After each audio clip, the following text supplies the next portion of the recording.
ये देश इंसान का देश है, ये देश रविन्द्रनाथ ঠাকুরের দেশ, এই দেশ স্বামী বিবেকানন্দের দেশ, এই দেশ খালেদা গরিব নওয়াজের দেশ, এই দেশ কার বাপের সম্পত্তি নয়। আজকে স্টেজে বক্তব্য দিচ্ছে যে আজকে বলছে ये देश हिंदू का देश है, कोई बोलता है ये देश मुसलमान का देश है, ये कोई बोलता है हम मंदिर बनाएगा, कोई बोलता है हम मस्जिद बनाएगा। अरे मंदिर मस्जिद की दूर की बात है, तुम पहले इंसान बन जाओ। तुम पहले इंसान अगर बन गया, तुम्हारे लिए मस्जिद ठीक है, तुम्हारे लिए मंदिर भी ठीक है, तुम्हारे लिए गिरजा भी ठीक है। इंसान के बगैर मंदिर नहीं चल सकता है, इंसान के बगैर मस्जिद नहीं चल सकता है। একটা মানুষ তার জন্য মসজিদ দরকার হয়, একটা মানুষ তার জন্য মন্দির দরকার হয়। যারা মন্দির মসজিদ নিয়ে যারা ঝামেলা করে তারা ইনসান হতে পারে না, তারা ভারতীয় হতে পারে না। তার জন্য আজকে এই নওদার এই জায়গাটা আমি সত্যিকারের স্যালুট জানাবো, আমি আমার প্রেম ভালোবাসা জানাবো। যেখানে একটা স্টেজের মধ্যে আমাদের রবি ঠাকুর রবি ঘোষ রয়েছেন, আরেকজন মৌলানা সাহেব রয়েছেন, খানও আছেন, পাঠানও আছেন, চৌধুরী আছেন, ব্যানার্জি আছেন। এই বার্তা আজকে আমি সারা ভারতবর্ষে পৌঁছাতে চাই। এই দেশ তুমি ভাগ করতে পারো না, এই দেশের ইতিহাসকে তুমি মিটিয়ে দিতে পারো না।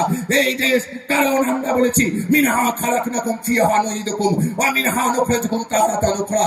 इस मिट्टी से मैंने बना, इस मिट्टी में मैं मरूंगा, इस मिट्टी के अंदर मैं जाऊंगा और इस मिट्टी से मैं उठूंगा। बोलो सुभान अल्लाह।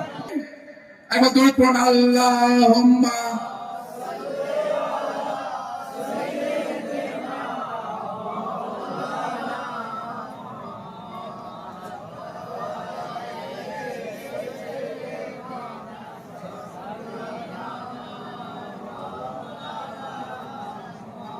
ব্যাপারটা জানেন তো,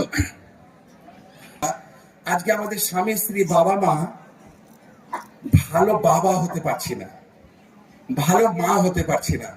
আপনারা কি জানেন কুকুরের বাচ্চা কুকুর হয়, বিড়ালের বাচ্চা বিড়াল হয়, ছাগলের বাচ্চা ছাগল হয়, গরুর বাচ্চা গরু হয়, কিন্তু মানুষের বাচ্চা মানুষ হয় না।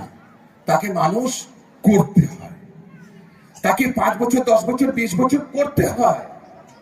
কিভাবে মনুষ্যত্ব, তুমি মানুষ রূপী একটা বহুরূপী হলে হবে না।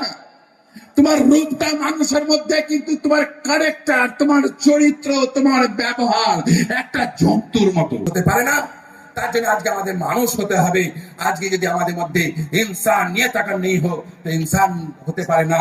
মনুষ্যত্ব যদি না থাকে আমাদের মানুষ হতে পারা যায় না। তার জন্য ভাই আজকে আমাদের যেটা শিক্ষা, আমাদের যে এডুকেশন ছাড়া যে জাতির মধ্যে শিক্ষা নেই সে জাতি হচ্ছে মেরুদণ্ডহীন প্রাণী।